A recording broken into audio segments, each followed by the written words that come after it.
हरे कृष्णा प्रिय भक्तों, आज हम श्रीमद् भगवद गीता के दूसरे अध्याय के 11वें श्लोक का पाठ करने वाले हैं। आइए आज का पाठ प्रारंभ करेंगे हम भगवान का ध्यान करते हुए। भगवान का ध्यान हम इन मंत्रों के द्वारा करेंगे। ओम श्री परमात्मने नमः। ओम पूर्णमदः पूर्णमिदं पूर्णात् पूर्णमुदच्यते पूर्णस्य पूर्णमादाय पूर्णमेवावशिष्यते। श्रीमद्भगवद्गीता गजाननं भूतगणादिसेवितं कपितजम्बूफलचारुभक्षणम् उमासुतं शोकविनाशकारकं नमामि विघ्नेश्वरपादकपङ्कजं। ध्यानाध्यासवशीकृतेन मनसा तन्निर्गुणं निष्क्रियं ज्योतिः किञ्चन योगिनो यदि परं पश्यन्ति पश्यन्तु ते। अस्माकं तु तदेव लोचन चमत्काराय भूयाच्चिरं कालिन्दी पुलिनोदरे किमपि यन्निर्लं महोधावति।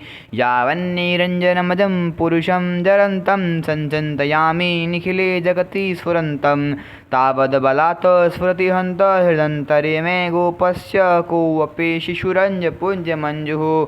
न वेद्यां येषां शरणमपि शन्न च गुणाः परित्यक्ता लोकैरपि व्रजनयुक्ताः श्रुतिजडाः शरण्यं यन्ते अपि प्रसिद्धगुणमाश्रित्य सुजनाविमुक्तास्तं वन्दे यत्पतिमहं कृष्णममलजं। यस्य श्रीकरुणाणवस्य करुणालिशेन बालो ध्रुवः स्वेष्टं प्राप्य समारधाम समगात्रङ्कोऽप्यविन्दच्छ्रियं। याता मुक्तिमजामिलाधिपतिताः शैलौ अपि पूज्यभवत् तं श्रीमाधवमाश्रित्यष्टदमहं नित्यं शरण्यं भजे वसुदेवसुतं देवं कंसचारुणमर्दनं देवकी परमानन्दं कृष्णं वन्दे जगद्गुरुं। नारायणं नमस्कृत्य नरं चैव नरोत्तमं देवीं सरस्वतीं व्यासं ततो जयमुदीरयेत्। हरे कृष्ण कृष्ण कृष्ण हरे हरे, हरे राम राम राम हरे हरे। दूसरे अध्याय का 11वां श्लोक। संबंध। शोकाविष्ट अर्जुन को शोक निवृत्ति का उपदेश देने के लिए भगवान आगे का प्रकरण कहते हैं। श्री भगवान उवाच अशोच्यानन्वशोचस्त्वं प्रज्ञावादांश्च भाषसे गतासु न गतासूंश्च नानुशोचन्ति पंडितः। इस श्लोक का शब्दार्थ। श्री भगवान बोले, तुमने अशोच्यान शोक न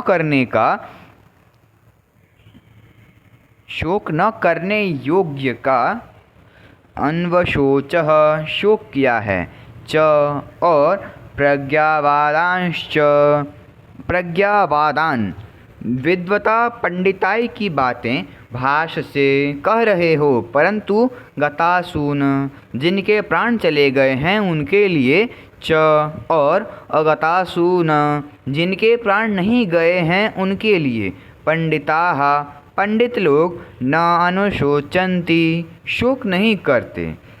अगर आपको वीडियो पसंद आए तो वीडियो को लाइक करिए और चैनल को अच्छे से सब्सक्राइब कर लें।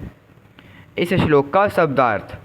श्री भगवान बोले, हे अर्जुन, तू शोक न करने योग्य मनुष्यों के लिए शोक करता है और पंडितों के से वचनों को कहता है, परंतु जिनके प्राण चले गए हैं उनके लिए और जिनके प्राण नहीं गए हैं उनके लिए भी पंडित जन शोक नहीं करते।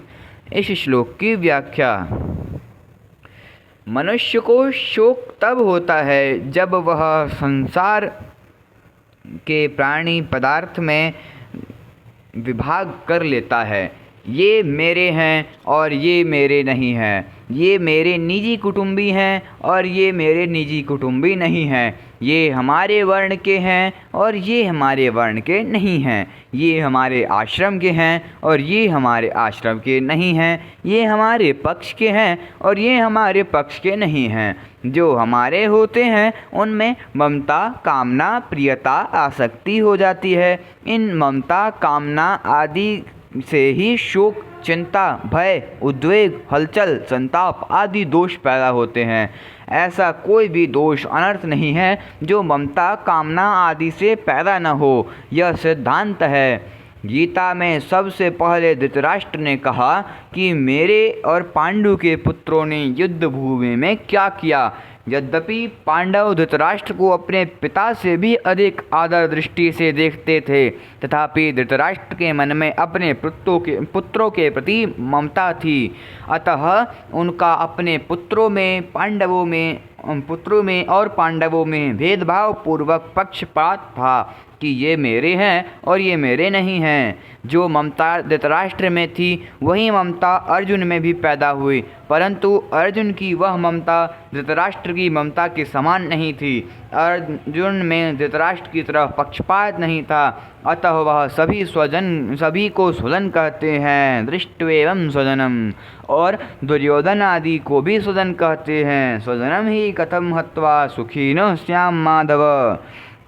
तात्पर्य है कि अर्जुन की संपूर्ण कुरुवंशियों में ममता थी और उस ममता के कारण ही उनके मरने की आशंका से अर्जुन को शोक हो रहा था। इस शोक को मिटाने के लिए भगवान अर्जुन को गीता का उपदेश दिया, जो इस 11वें श्लोक से आरंभ होता है। इसके अंत में भगवान इसी शोक को अनुचित बताते हुए कहेंगे कि तू केवल मेरा ही आश्रय ले और शोक मत कर, माँ शुचः, कारण कि संसार का आश्रय लेने से ही शोक होता है और अनन्य भाव से मेरा आश्रय लेने से तेरे शोक चिंता आदि सब मिट जाएंगे। अशोचानन्वशोचस्त्वं। संसार में दो चीज़ें हैं, सत और असत, शरीरी और शरीर। इन दोनों में शरीरी तो अविनाशी है और शरीर विनाशी है। ये दोनों ही अशोच्य हैं। अविनाशी का कभी विनाश नहीं होता, इसलिए उसके लिए शोक करना बनता ही नहीं, और विनाशी का विनाश होता ही है। वह एक क्षण भी स्थायी रूप से नहीं रहता, इसलिए उसके लिए भी शोक करना नहीं बनता। तात्पर्य हुआ कि शोक करना न तो शरीरी को लेकर बन सकता है और न शरीर को लेकर ही बन सकता है। शोक के होने में तो केवल अविवेक ही कारण है। मनुष्य के सामने जन्मना, मरना, लाभ, हानि आदि के रूप में जो कुछ परिस्थिति आती है, उस अनुकूल प्रतिकूल परिस्थिति को लेकर शोक करना, सुखी दुखी होना केवल मूर्खता ही है। कारण कि परिस्थिति चाहे अनुकूल आए चाहे प्रतिकूल आए, उसका आरंभ और अंत होता है, अर्थात वह परिस्थिति पहले भी नहीं थी और अंत में भी नहीं रहेगी। जो परिस्थिति आदि में और अंत में नहीं होती, वह बीच में एक क्षण भी स्थायी नहीं होती। अगर स्थायी होती तो मिटती कैसे, और मिटती है तो स्थायी कैसे। ऐसी प्रतिक्षण मिटने वाली अनुकूल प्रतिकूल परिस्थिति को लेकर हर्ष शोक करना, सुखी दुखी होना केवल मूर्खता है। प्रज्ञावादंश भाषसे। एक तरफ तो तू पंडिताई की बातें बघार रहा है और दूसरी तरफ शोक भी कर रहा है, अतः तू केवल बातें ही बनाता है। वास्तव में तू पंडित नहीं है, क्योंकि जो पंडित होते हैं वे किसी के लिए भी कभी शोक नहीं करते। कुल का नाश होने से कुल धर्म नष्ट हो जाएगा, धर्म के नष्ट होने से स्त्रियां दूषित हो जाएंगी, जिससे वर्ण संकर पैदा होगा। वह वर्ण संकर कुल घातियों को और उनके कुल को नरक में ले जाने वाला होगा। पिंड और पानी न मिलने से उनके पितरों का भी पतन हो जाएगा।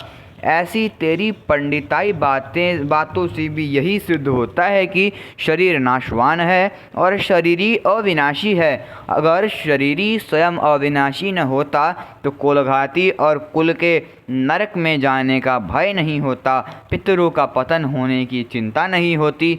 अगर तो कुल की और पितरों की चिंता होती है, उनका पतन होने का भय होता है, तो इससे सिद्ध होता है कि शरीर नाशवान है और उसमें रहने वाला शरीरी नित्य है। अतः शरीरों के नाश को लेकर तेरा शोक करना अनुचित है। गतासून गतासूंश्च। सबके पिंड प्राण का वियोग अवश्यंभावी है। उनमें से किसी के पिंड प्राण का वियोग हो गया है और किसी का होने वाला है, अतः उनके लिए शोक नहीं करना चाहिए।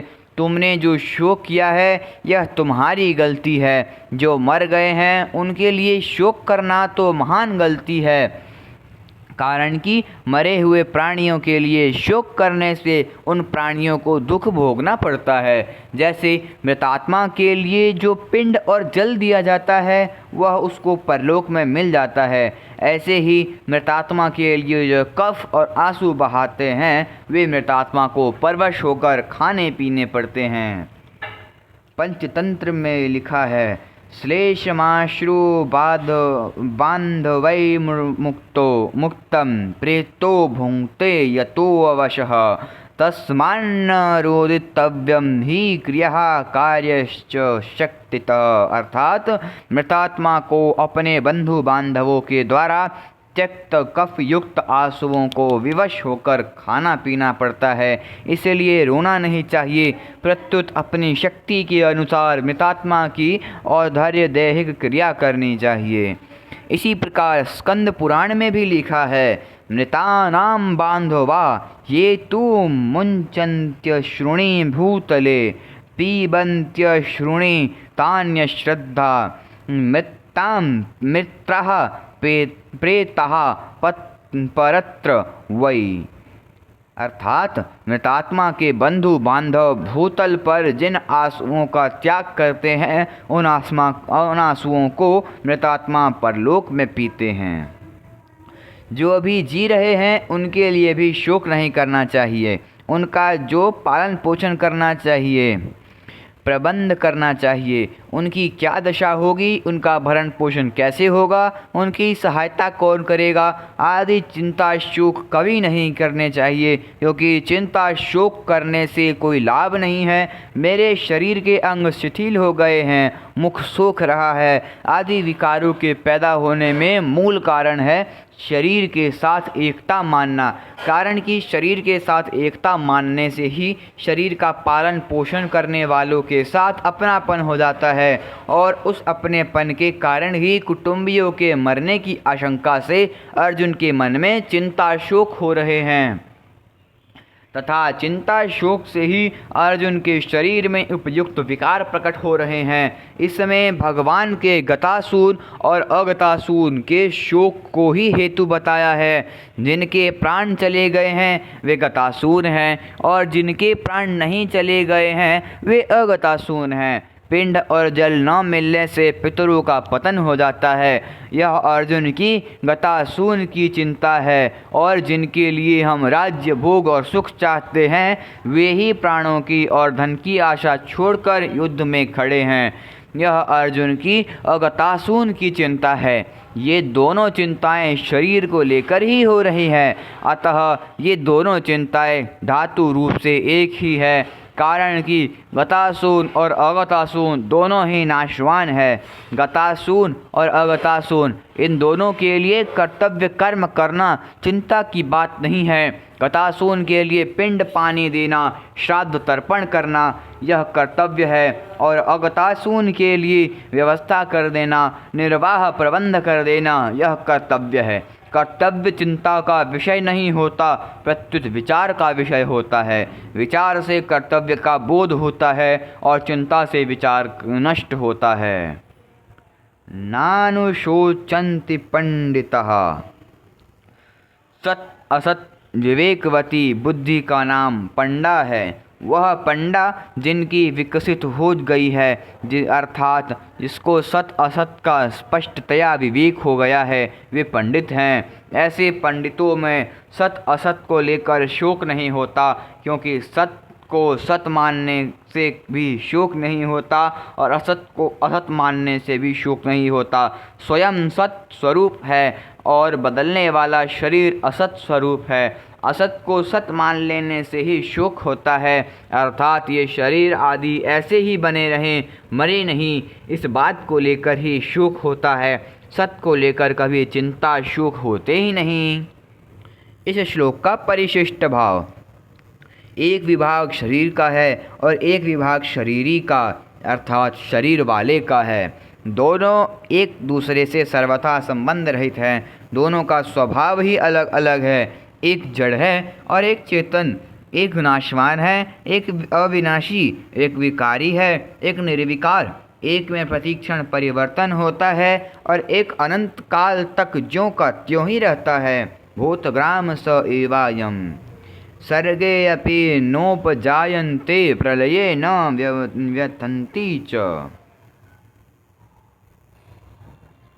शरीर और शरीरी दोनों ही अशोच्य है। शरीर का निरंतर विनाश होता है, अतः उसके लिए शोक करना नहीं बनता, और शरीरी का विनाश कभी होता ही नहीं, अतः उसके लिए भी शोक करना नहीं बनता। शोक केवल मूर्खता से होता है। शरीर की निरंतर सहज निवृत्ति है और शरीरी निरंतर सबको प्राप्त है। शरीर और शरीरी के इस विभाग को जानने वाले विवेकी मनुष्य मृत अथवा जीवित किसी भी प्राणी के लिए कभी शोक नहीं करते।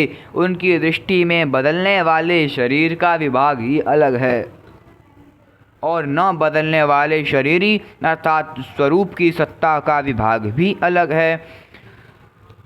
गीता उपदेश शरीर और शरीरी के भेद से आरंभ होता है। दूसरे दार्शनिक ग्रंथ तो आत्मा और अनात्मा का इदंता से वर्णन करते हैं, पर गीता इदंता से आत्मा अनात्मा का वर्णन न करके सबके अनुभव के अनुसार देह देही शरीर शरीरी का वर्णन करती है। यह गीता की विलक्षणता है। साधक अपना कल्याण चाहता है तो उसके लिए यह सबसे पहले जानना आवश्यक है कि मैं कौन हूँ। अर्जुन ने भी अपने कल्याण का उपाय पूछा है। यच्छ्रेयः स्यान्निश्चितं ब्रूहि तन्मे। देह और देही का भेद स्वीकार करने से ही कल्याण हो सकता है। जब तक मैं देह हूँ यह भाव रहेगा, तब तक कितना ही उपदेश सुनते रहें, सुनाते रहें और साधन भी करते रहें, कल्याण नहीं होगा। जो वस्तु अपनी न हो उसको अपना मान लेना और जो वस्तु वास्तव में अपनी हो उसका अपना न मानना बहुत बड़ी भूल है। अपनी वस्तु वही हो सकती है जो सदा हमारे साथ रहे और हम सदा उसके साथ रहें। शरीर एक क्षण भी हमारे साथ नहीं रहता और परमात्मा निरंतर हमारे साथ रहते हैं, कारण कि शरीर की सजातीयता संसार के साथ ही है और हमारी अर्थात शरीर की सजातीयता परमात्मा के साथ है। इसलिए शरीर को अपना मानना और परमात्मा को अपना न मानना सबसे बड़ी भूल है। इस भूल को मिटाने के लिए भगवान गीता में सबसे पहले शरीर शरीरी के भेद का वर्णन करते हैं और साधक को उद्बोधन करते हैं कि जिसकी मृत्यु होती है वह तुम नहीं हो, अर्थात तुम शरीर नहीं हो, तुम ज्ञाता जानने वाले हो। शरीर ज्ञेय जानने में आने वाला है। तुम सर्वदेशीय हो, नित्यः सर्वगतः येन सर्वमिदं ततम्। शरीर एक देशीय है। तुम चिन्मय लोक के निवासी हो, शरीर जड़ संसार का निवासी है। तुम मुझ परमात्मा के अंश हो, ममेवांशो जीवलोके। शरीर प्रकृति का अंश है। मनः षष्ठानीन्द्रियाणि प्रकृतिस्थानि। तुम निरंतर अमरता में रहते हो, शरीर निरंतर मृत्यु में रहता है। शरीर की क्षति से तुम्हारी किंचन मात्र भी क्षति नहीं होगी, अतः शरीर को लेकर तुम्हें शोक चिंता भय आदि नहीं होने चाहिए। शरीरी किसी शरीर से लिप्त नहीं है, इसीलिए उसको सर्वव्यापी कहा गया है। सर्वगतः येन सर्वमिदं ततम्। तात्पर्य हुआ कि साधक का स्वरूप सत्ता मात्र है, अतः वास्तव में वह शरीर वाला नहीं है, प्रत्युत अशरीरी है। इसलिए भगवान ने उसको अव्यक्त भी कहा है। अव्यक्तः अव्यक्तादीनि भूतानि। शरीर प्रतिक्षण नष्ट होने वाला है और असत है। असत की सत्ता विद्यमान नहीं है। ना सतो विद्यते भावः। जिसकी सत्ता विद्यमान नहीं है, ऐसे असत शरीर को लेकर साधक शरीरी अर्थात शरीर वाला कैसे हो सकता है। इसलिए साधक शरीर भी नहीं है और शरीरी भी नहीं है। परंतु इस प्रकरण में भगवान ने साधकों को समझाने की दृष्टि से उस सत्ता मात्र स्वरूप को शरीरी देही नाम से कहा है। शरीरी कहने का तात्पर्य यही बनता है कि तुम शरीर नहीं हो। जिस समय हम शरीर और शरीरी का विचार करते हैं उस समय भी शरीर और शरीरी वैसे ही हैं, और जिस समय विचार नहीं करते उस समय भी वे वैसे ही हैं। विचार करने से वस्तु स्थिति में तो कोई फर्क नहीं पड़ता, पर साधक का मोह मिट जाता है, उसका मनुष्य जन्म सफल हो जाता है। मनुष्य शरीर विवेक प्रधान है, अतः मैं शरीर नहीं हूँ यह विवेक मनुष्य शरीर में ही हो ही नहीं सकता। शरीर को मैं मेरा मानना मनुष्य बुद्धि नहीं है, प्रत्युत पशु बुद्धि है। इसलिए सुखदेव जी महाराज राजा परीक्षित से कहते हैं, त्वं तो राजन मरिष्येति पशु बुद्धिमिमां जहि न जातः प्रागभूतोद्ध देहवत्वं न नक्ष्यसि। अर्थात हे राजन, अब तुम यह पशु बुद्धि छोड़ दो कि मैं मर जाऊंगा। मेरे शरीर पहले नहीं था, पीछे पैदा हुआ और फिर मर जाएगा। ऐसे तुम पहले नहीं थे, बीच में पैदा हुए और फिर मर जाओगे। यह बात नहीं है। आज का यह श्लोक संपूर्ण हुआ। अगला श्लोक, संबंध सत तत्व को लेकर शोक करना अनुचित क्यों है, इस शंका के समाधान के लिए आगे के 2 श्लोक कहते हैं।